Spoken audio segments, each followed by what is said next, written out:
mga bro. Ito papakahit ang alaga natin. Nagbasa ng flooring. Grabe ang init eh. Kaya nagbasa-basa muna tayo. Binasa muna natin. Sobrang init.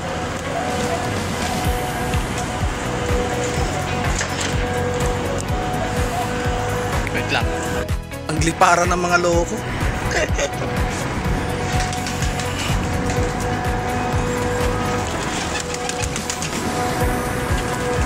Yung itlog na manok natin mukhang hindi na naglilimlim ah.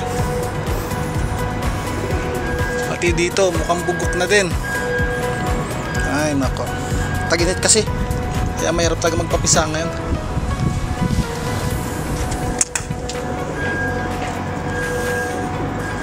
Ang mga alaga natin sa bubong.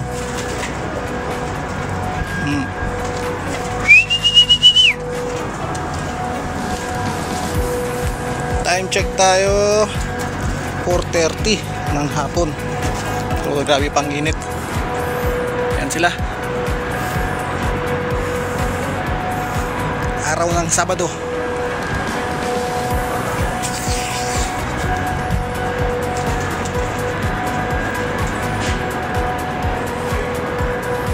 Yan ang mga alaga natin. Yung iba pumunta rin sa RGC.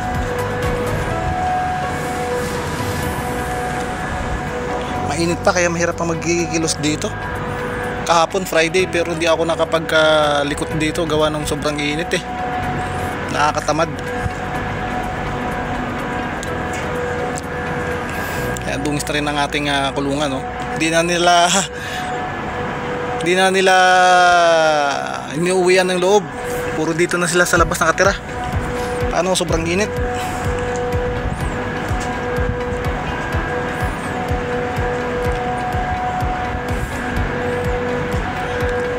Ganun pa man, wala namang nawawala sa mga alaga natin.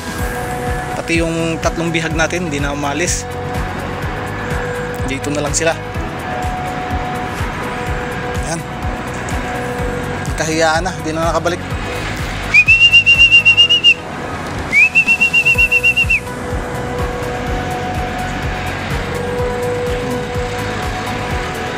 Pag nagsimula na magbago ang klima at normal na lang ang temperature, unti-unti natin sila ikukulong ulit.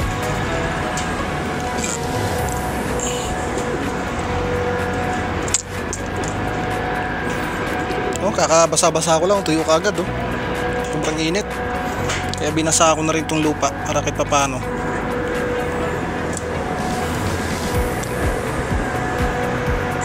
mga busog na.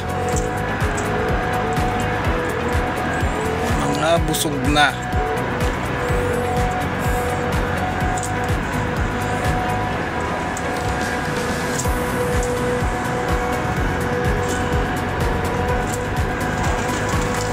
Baba na ulit. Tingnan mo naman yung video natin, ang ano natin, fancy. Kulay puti yan pero yung kulay niya ngayon kakaiba na. Saan nagsusuot? Kaloko.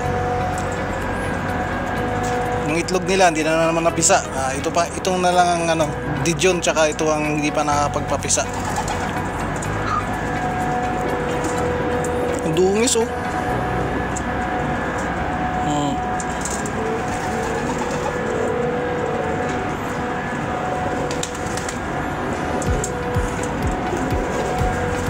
Nagbabaan na sila ulit. Ayun, tumbling. May tumbling, nagliparan. Sanay na siyang bumaba rito nang hindi nagtatumbling-tumbling.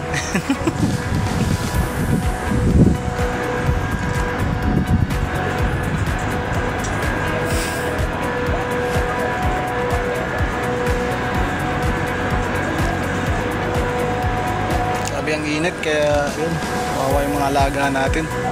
Manok natin hindi na masigla. Sobrang init. Kaya araw-araw nating binabasa ang flooring nila at nag-i-stock tayo ng tubig para doon. Para hindi naman nung nakaraan sobrang init, umabot ng 51 ang temperature dito. Kaya yun, kahit may tubig, matay talaga yung isa.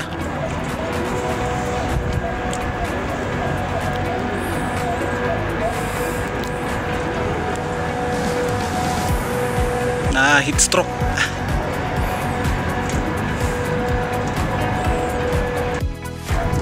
baka huli yung video natin. Isang dalawa oh.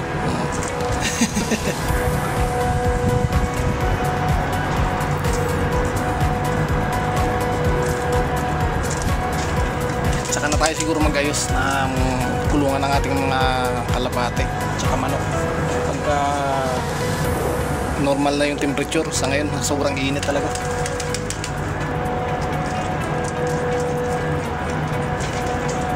Hayaan muna natin sila rito. Nakalabas. Bala ko nga yung tandang itali na lang eh. Para yung hen, siya naman yung ikot ng ikot, kaya lang nakakaano naman, baka madali naman ng pusa. Kalaki pa man din ng pusa rito. Buti nga itong mga alaga natin kalapati, wala pang nadadali ng pusa.